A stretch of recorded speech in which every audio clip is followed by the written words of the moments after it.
Jeopardy coming right up.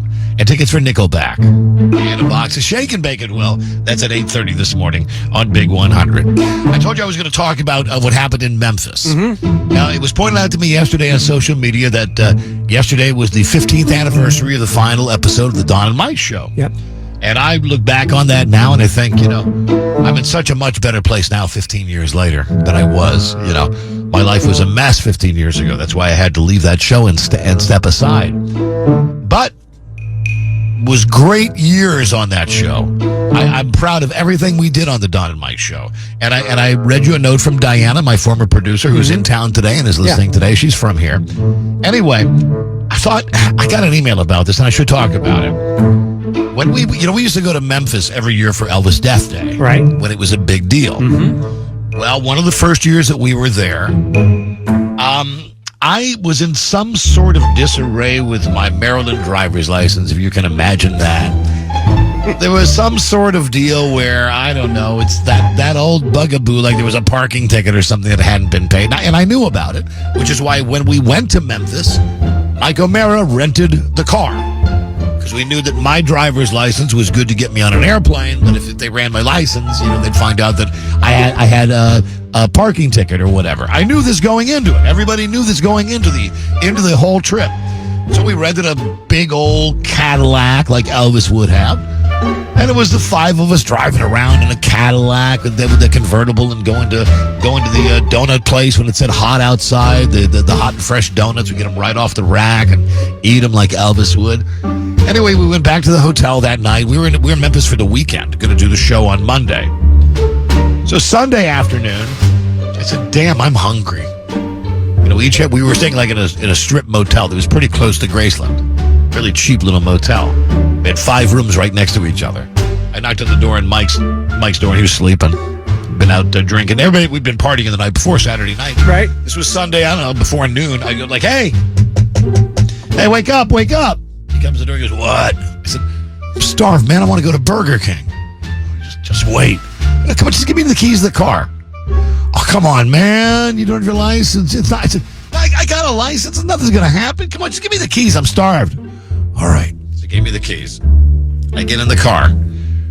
I've been in the car maybe 10 minutes. I don't even make it to Burger King. I got lights behind me. Cop lights. Oh, what did I do wrong? So he comes up to the car and he goes, "How you doing, sir?" I go, "Hi." He goes, "You realize that you just did a U-turn and there's a sign that says right there, 'No U-turns allowed.'" I said, "Wow, I'm sorry. I'm from Washington, D.C. I live in Maryland. Here's my license. This car is a rental car in my radio partner's name. Okay, I'll be right back." So he goes back to the car and I'm just thinking, what's going to happen next? Well, he comes back and he says, "Hi, can you step out of the car, please?" And that's a bad thing. And I go, "What?" And he says, "Can you just step out of the car, please?" I go, "Sure." And he goes, "Your license came up as flagged, that you're currently suspended in the state of Maryland. I'm sorry, I got to bring you in today. This is not something I can write you up for. It's like you're going to have to come sit in our jail until you get bailed out or until a judge sees you on Monday." I'm like, "What?" Now the cop was very cool. He was not a Memphis cop. It might be the city incorporated of Memphis, whatever it was. Right. So he said, "Okay, we're going to tow your car in to the police station, and you can ride with me in the car." Now, this is before the advent of cell phones. They're still not there. It's not like he's got a phone, I've got a phone. I don't have a phone. Right. So we go to the police station, and it was like being in Andy of Mayberry. And we walked into this little sub-police station where there were 2 tiny jail cells next to each other. And we walked in, and he said, "Hey, how you doing?" He says, "Bill," the other sheriff that's there, This is Don. He was, we got him on thing with his license, so put him in number 2.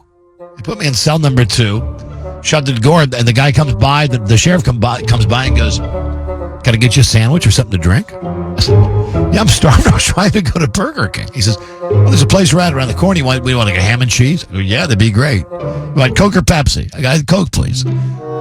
So I'm sitting alone in a jail cell, and Mike's got to be wondering where I am with the car. The cop that arrested me, he's out, and the other cop's out getting us food. So the cop that's out getting us food comes back, and he brings me my food, and then he turns on the TV, and he says, you want to watch, there's a game on. I said, sure. And I remember it was an exhibition NFL game with the Arizona Cardinals, or they might have been the St. Louis Cardinals at the time, and somebody else. That's all I remember. It was an NFL game on a black and white TV, and he opened the jail cell. So I could sit right there at the edge where the door was, and I could have my food on my lap and watch the game.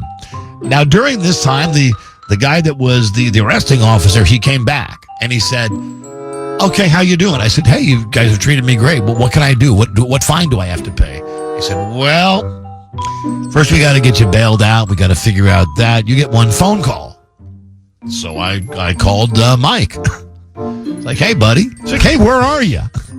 Well, you're not going to believe this. It's like, are you kidding me? So everybody gets piled in the car. Now, everybody comes down now. Everybody else from the show comes down. Diana, Mike, and Charlie, and Rob. Everybody's down to the police station now.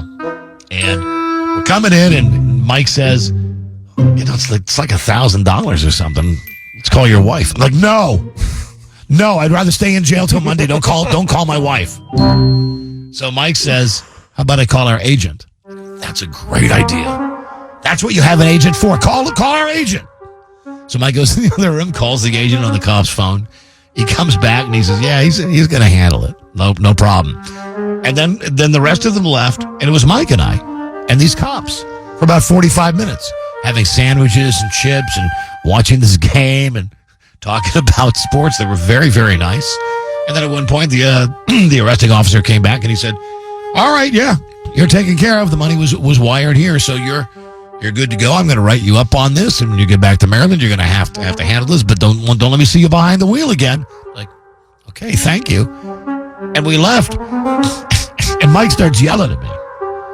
And rightly so. Right. Like, what were you doing? I said, I was hungry. He said, yeah, I know, but the Burger King is that way. Why did you go that way?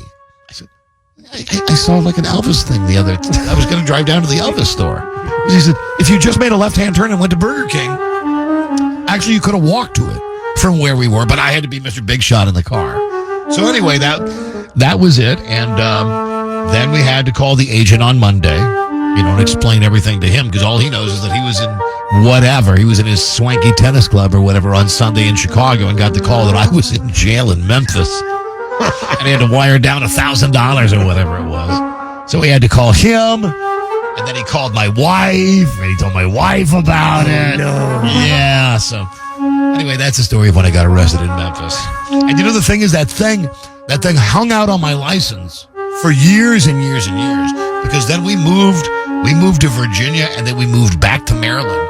And when I went to switch my license 3 years later, I was at DMV, and they said, oh, everything is fine except, what's this that we're seeing from Memphis? Something from Tennessee.